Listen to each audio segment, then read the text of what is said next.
Mon ami, dans JT, j'aimerais qu'on parle rapidement du nouveau Renault Austral, parce que les constructeurs, à chaque fois que les essais sortent, ils nous montrent que les versions haut de gamme, sauf que dans la réalité, on le sait sur nos routes, ce n'est pas forcément celle que l'on voit. Et en l'occurrence, dans JT, je vais te montrer la version entrée de gamme avec des jantes 17 pouces qui change un peu la donne, tu vas le voir, mais ce n'est pas forcément mauvais pour autant, on en parle maintenant.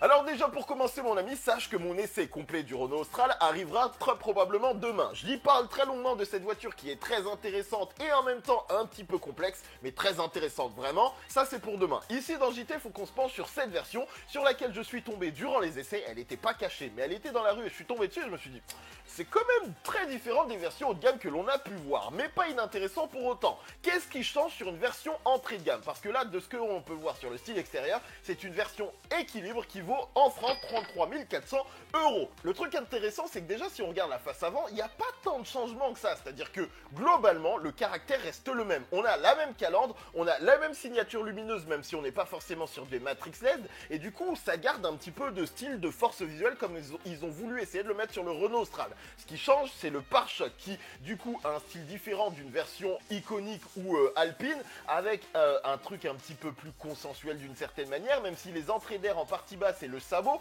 ont toujours cette volonté un peu agressive et du coup globalement le rendu est pas si mal. Sur le profil, forcément là ça commence à devenir un peu technique parce que en fait on va perdre les jantes 20 pouces. Forcément quand tu arrives sur des jantes alliage 17 pouces, bah t'as du gros pneu, ça tue un peu plus la prestance de la voiture. On perd le toit en biton, donc le toit noir avec les contours de vitres noirs, donc déjà ça rend le véhicule un petit peu plus passe-partout parce que clairement fallait avoir l'œil pour se rendre compte que c'était une nouvelle voiture. On a par contre les bas de caisse qui restent en noir brillant, donc ça garde un petit côté un peu haut de gamme, milieu de gamme, tu vois, t'as pas un plastique brut de base, et globalement sur le profil, c'est ce qui est notable. À l'arrière, rien ne change, c'est-à-dire que les feux sont les mêmes, le pare-choc est le même, et ça franchement c'est un très bon point. Alors petite précision, les feux ne sont pas exactement les mêmes puisque la signature lumineuse ne remplit pas entièrement le feu arrière sur une version entrée de gamme. Le truc c'est que malgré tout, honnêtement, à la chose près que le véhicule n'est plus du tout remarquable, et c'est vraiment le problème à mon sens du Renault Austral, c'est-à-dire que ils ont fait des efforts pour essayer de renouveler un petit peu le style Renault, mais tu sens qu'on est sur une ancienne génération, et du coup bah dans les rues ça se voit pas tant que ça, mais globalement il est pas si mal que ça ce Renault Austral. D'ailleurs, si on ne parle que de style entre une version entrée de gamme du Renault Austral et celle du Peugeot 3008, vers quel véhicule se porterait ton choix? Dis-le moi en commentaire. Et il faut aussi qu'on regarde un petit peu à l'intérieur pour voir si ça vaut le coup. En l'occurrence, comme ça, franchement, j'ai l'impression que ça vaut le coup. Ce qu'il faut noter tout de suite, c'est qu'on garde l'écran de série de 12 pouces derrière le volant. Par contre, celui qui est en zone centrale avec le système Open Air Link est ici en 12 pouces, mais dans la réalité de série, c'est la version 9 pouces qui est plus petite. J'aimerais bien la voir en vrai parce que l'intégration est plutôt sympa. Pas d'affichage tête haute qui d'ailleurs n'est pas de série même sur les versions haut de gamme. On peut noter ici qu'on a une sorte de simili-boiserie qui normalement sur une version équilibre de série en France devrait être en tissu. On regarde côté contre-porte, on a également des tissus gris. On a des inserts qui théoriquement sur les versions haut de gamme sont en chrome et ici sont en noir laqué, à voir comment ça vieillit. Et surtout regardez, les sièges passent sur un tissu gris qui est fait en matière recyclée, mais je suis pas allé vérifier en quoi c'est fait. Regardez, petite boîte manuelle, du coup les portes gobelets passent à l'arrière, on garde une petite zone de rangement ici, on a toujours la petite boîte de rangement en position centrale et globalement, honnêtement, ça donne envie de s'y poser malgré tout. Parce qu'en plus, moi perso,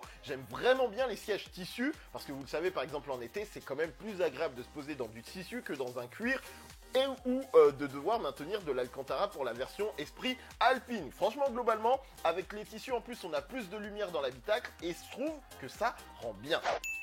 Alors, dites-moi ce que vous en pensez. Honnêtement, là, comme ça, quand je l'ai vu dans la rue, vraiment, je me suis dit, wow, ok, ça n'a rien à voir avec ce que j'ai pu voir en essai, notamment avec la version Esprit Alpine, avec les grosses jantes 20 pouces, le toit noir, le pare-choc un peu spécifique qui vient taper un peu dedans, j'ai envie de dire. Là, tout de suite, on revient un petit peu à ce que Renault était dans l'ancien temps. Et honnêtement, et c'est assez invisible. Honnêtement, c'est assez invisible quand je la vois comme ça. Le truc, c'est que la force du Renault Austral, et on en parlera dans l'essai, c'est pas son style extérieur parce que c'est un peu daté. Sa force se passe dans ce que tu vas vivre dans l'habitacle parce que ils ont vraiment bien bossé sur le multimédia et la sensation intérieure et les qualités de roulage. J'ai eu du mal à le dire. Et c'est ce qui peut faire la différence de cette voiture et son succès, notamment avec des motorisations qui émettent très peu de CO2 et qui sont agréables à utiliser. Du coup, dites-moi ce que vous pensez de cette version de série qui forcément change un petit peu des essais, mais on est là pour enquêter, vous apporter l'information, parce qu'en plus j'ai cherché, il y a vraiment très peu d'images des versions de base, je sais même pas s'il y en a en concession. Du coup, je voulais vous apporter cette petite information avant l'essai qui théoriquement arrive demain. Est-ce que vous, s'il vous plaît les amis, quand je sors les JT, vous pouvez les liker pour ceux qui regardent fréquemment, ça m'aide, honnêtement, ça fait plaisir, ça me dit, Kwame t'as travaillé, on te remercie en cliquant, en appuyant sur notre écran, allez faire un petit effort, des gros bisous, salut.